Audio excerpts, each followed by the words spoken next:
అమ్మ చెప్పిన మాట ఒక హృదయస్పర్శమైన కథ. ఒక చిన్న గ్రామంలో పద్మ అనే అమ్మాయి తన తల్లితో జీవితం గడిపేది. పద్మకు చదువు మీద అధిక ఆసక్తి ఉండేది.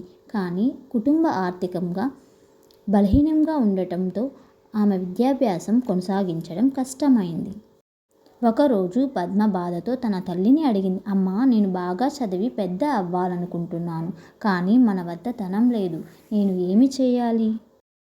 అమ్మ తల నిమిరి మృదువుగా చెప్పింది. చదువు నీకెంతో విలువైనది. సంపద శ్రమతో సాధించగలిగితే అది నీకు ఎప్పటికీ నశించదు. జీవితం నీకెన్ని అవరోధాలు ఇచ్చినా పట్టుదలతో ముందుకు సాగు. విజయం నేను వెతుక్కుంటూ వస్తుంది.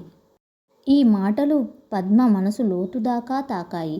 ఆమె మరింత కష్టపడి చదవడం ప్రారంభించింది. రోజు వాకిలి వెలుగులో పుస్తకాలు చదివేది. గ్రామం పెద్దల నుంచి జ్ఞానం పొందేది. కొన్ని సంవత్సరాల తర్వాత ఆమె ఒక ప్రముఖ కళాశాలలో చేరి విజయం సాధించింది. చివరికి పద్మ ఒక ఐఏఎస్ అధికారిగా నిలిచింది. చిన్నప్పటి తన తల్లిని దగ్గరకు తీసుకుని ఆమె గర్వంతో చెప్పింది, నీ కోసమే అమ్మ, నీ మాట నన్ను నడిపించింది. ఈ కథ మనకు నిరూపిస్తుంది, అమ్మ చెప్పిన మాటలు జీవితాన్నే మార్చివేస్తాయి. మరిన్ని కథల కోసం సబ్స్క్రైబ్ చేసుకోండి.